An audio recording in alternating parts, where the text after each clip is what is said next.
Hello student, मैं प्रमोद कुमार उपाध्याय स्वागत करता हूं अपने यूट्यूब चैनल प्रदीप क्लासेस 4169 में।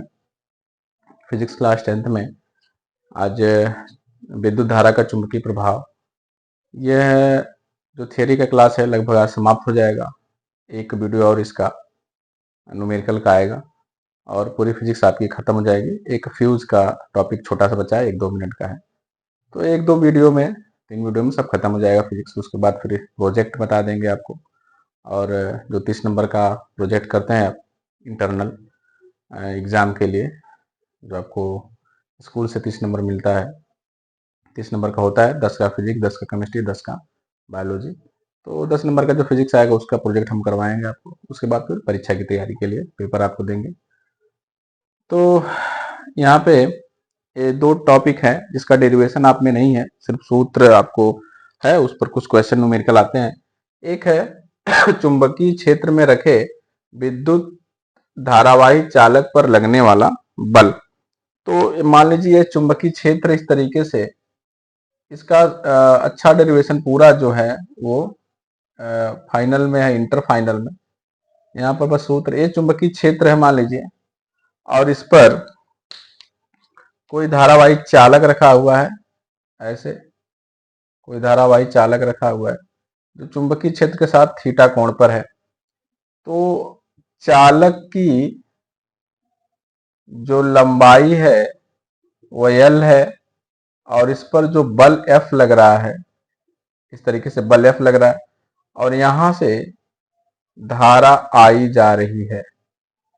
तो चालक की लंबाई L है, तो चालक की लंबाई L के कारण जो धारा आई बह रही है, तो चुंबकीय क्षेत्र पर लगने वाला बल जो है वह निम्न बातों पर निर्भर करता है। चुंबकीय क्षेत्र पर लगने वाला बल जो है वह चुंबकीय क्षेत्र के अनुक्रमानुपाती, धारा के अनुक्रमानुपाती, कोण के या साइन थीटा के अनुक्रमानुपाती, और चालक तार की लंबाई के अनुक्रमानुपाती होता है। किसी चुंबकीय क्षेत्र में रखे विद्युत धारावाही चालक पर लगने वाला बल, जो ये चालक है, ये ऊपर जो बल लगेगा विद्युत क्षेत्र के सीधा लंबवत, तो चालक क्षेत्र पर जो चालक पर लगने वाला बल है और चालक की लंबाई L, इस पर धारा आई जा रही है, तो ये 4 बातों पर निर्भर करता है। इस पर जो बल लगेगा चालक पर चुंबकीय क्षेत्र द्वारा, बल जो होगा वह चुंबकीय क्षेत्र के अनुक्रमानुपाती, धारा के अनुक्रमानुपाती, कोण के ज्या के अनुक्रमानुपाती और लंबाई के अनुक्रमानुपाती होता है। और इसको अगर साथ में लिखते हैं तो लिखते हैं IBL साइन थीटा। यहाँ बराबर लगाते हैं, प्रश्न उठा के, तो एक के नियतांक लिखते हैं IBL साइन थीटा। के का मान 1 होता है प्रयोग द्वारा, तो यहां लिखेंगे F बराबर IBL साइन थीटा। यह इसका सूत्र होगा। यदि थीटा बराबर 0 कर दें तो F बराबर हमको मिलेगा IBL साइन 0। साइन 0 का मान 0 होता है, तो F बराबर हमको मिल जाएगा 0। यदि थीटा बराबर 180 अंश कर दें, अभी समझाते हैं, तो फिर F बराबर भी हमको मिल जाएगा 0, क्योंकि साइन 180 का भी मान होता है 0।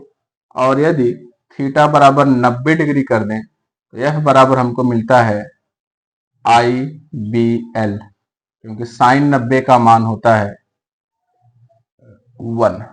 साइन 90 इज इक्वल टू 1 होता है। तो देखिए, अगर हम चालक को चुंबकीय क्षेत्र ऐसे कर दें, चुंबकीय क्षेत्र के समांतर, तब भी इस पर कोई बल नहीं लगेगा, देखिए 0 है। अगर चुंबकीय क्षेत्र के विपरीत चालक को रखें, इसकी दिशा के, तब भी हमारा जो बल होगा 0 होगा। अगर हम चालक को चुंबकीय क्षेत्र के लंबवत ऐसे रखते हैं तो जो बल होगा वो मैक्सिमम लगता है IBL, मतलब इस तरीके से जो चालक रखा जाएगा चुंबकीय क्षेत्र में उस पर अधिकतम बल लगता है। तो चुंबकीय क्षेत्र में रखे विद्युत धारावाही चालक पर लगने वाले बल के लिए ये इसका सूत्र है, इसको देख लीजिए। इसके बाद एक सूत्र और है, रब कर दें इसको।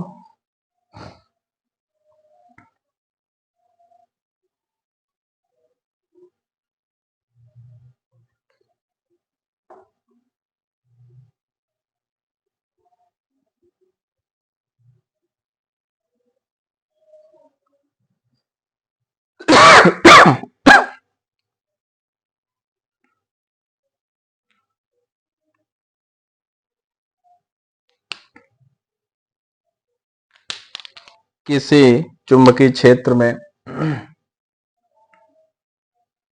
किसी चुंबकीय क्षेत्र में गतिशील आवेशित कण पर गतिशील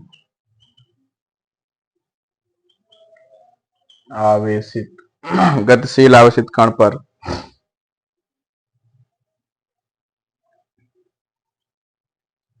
लगने वाला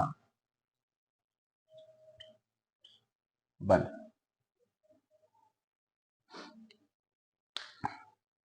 गतिशील आवेशित कण पर लगने वाला बल, और इसके लिए जो सूत्र है आप में वह F बराबर है B q v sine theta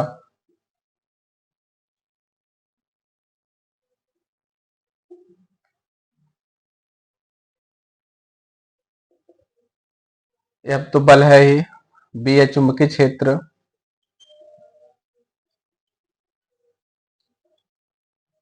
चुंबकीय क्षेत्र, क्यू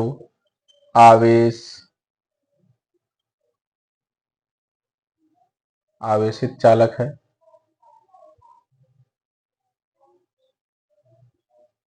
वी चालक का वेग,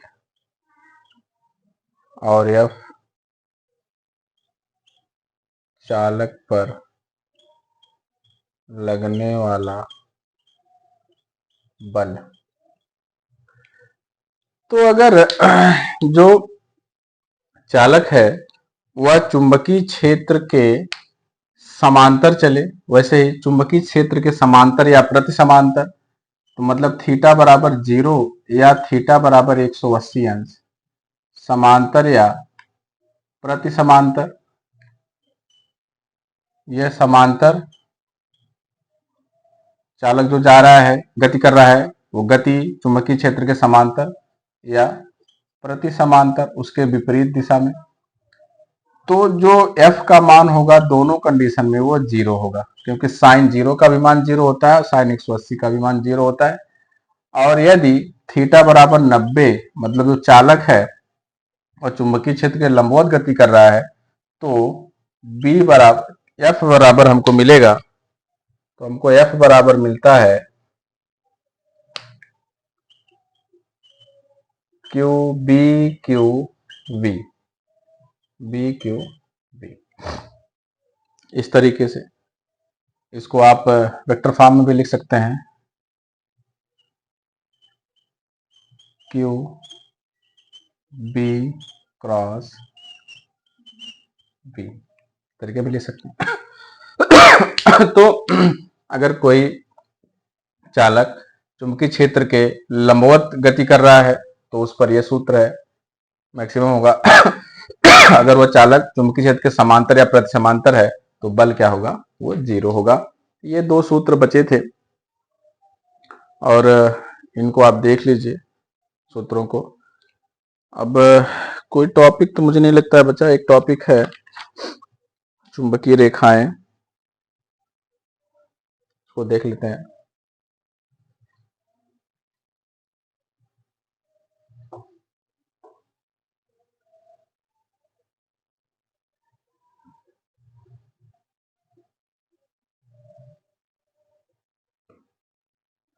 इसे मान लीजिए यहां लिखते हैं चुंबकीय बल रेखाएं।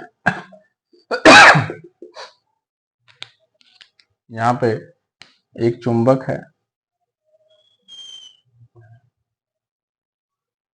इसका एक नॉर्थ पोल है, एक साउथ पोल है। तो अगर हम कोई एक चुंबकीय सुई इस चुंबक के चारों ओर रख के देखें तो हमको एक चुंबकीय बल रेखाएं प्राप्त होती हैं। वह जो चुंबकीय बल रेखाएं होती हैं वह नॉर्थ पोल से निकलती हैं और साउथ पोल पर खत्म होती हैं। ऐसे नॉर्थ पोल पर निकलती हैं और साउथ पोल पर खत्म होती हैं।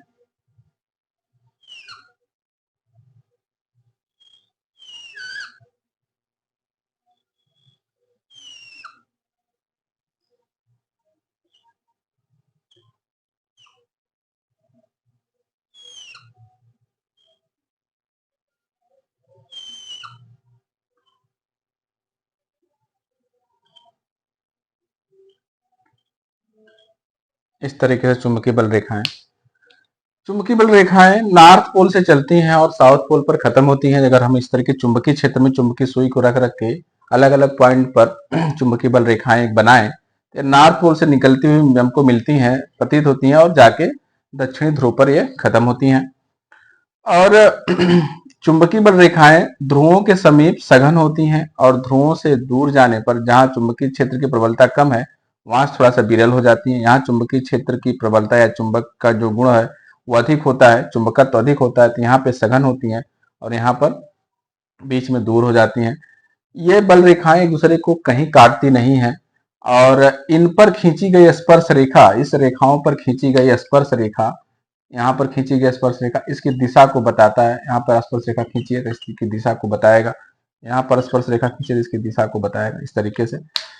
और ये एक दूसरे को दो चुंबकीय बल रेखाएं दो चुंबकीय रेखाएं एक दूसरे को प्रच्छेदित नहीं करती हैं क्योंकि दो दिशाएं वहां पर दिखने लगेंगी, जो कि असंभव होता है। तो इस तरीके से चुंबकीय बल रेखाएं बनती हैं। इनको देख लीजिए कैसे बनते हैं और कैसे इसको बनाया जाता है। तो मुझे नहीं लगता आप कुछ टॉपिक आपका बचा होगा। कभी कभी चुंबकीय बल रेखाओं के बारे में पूछता है तो आप इनके गुण के बारे में लिख दीजिएगा। चुंबकीय बल रेखाएं जो उत्तरी ध्रुव से निकलकर दक्षिण ध्रुव की तरफ जाती प्रतीत होती हैं, एक काल्पनिक रेखाएं होती हैं और ध्रुवों के पास जहां चुंबकत्व का गुण अधिक होता है वहां पर सघन होती हैं और बीच में चुंबकत्व का गुण कम होता है, इसलिए वहां पर विरल हो जाती हैं। चुंबक की बल रेखाओं पर खींची गई स्पर्श रेखा उनकी दिशा को दर्शाता है। चुंबकीय बल रेखाएं एक दूसरे को दो चुंबकीय रेखाएं दूसरे को प्रच्छेदित नहीं करती हैं क्योंकि वहां दो प्रच्छेदित करेंगी, दो दिशाएं दिखने लगेगी, जो कि असंभव होता है। ये 3-4 गुण आप लिख सकते हैं चुंबकीय बल रेखाओं की। तो ये विद्युत धारा का चुंबकीय प्रभाव का चैप्टर था थ्योरी का, ये खत्म हो चुका है आपका। और एक टॉपिक छोटा सा विद्युत फ्यूज का है 2-3 मिनट का, उसके बाद कुछ न्यूमेरिकल इस चैप्टर के हैं, वो खत्म होते ही पूरा फिजिक्स खत्म हो जाएगा आपका। तो उसके बाद बस प्रोजेक्ट करवाना है आपको और जो 20 नंबर में विकल्प पूछता है उस विकल्प को तैयार करवाना है। 7 नंबर आता है फिजिक्स का तो वो तैयार करवाना है। उसके बाद फिर आपको पेपर देते हैं हम पेपर बना के कि कौन से क्वेश्चन इंपॉर्टेंट हैं, कौन से क्वेश्चन आने वाले हैं आपके पेपर में, एकदम बहुत उनकी चांसेस ज़्यादा रहते हैं। तो वो सब आप करिएगा, आपको एक भी नंबर आपका कटेगा नहीं फिजिक्स में, ये गारंटी है। तो हमारे साथ बने रहिए। धन्यवाद।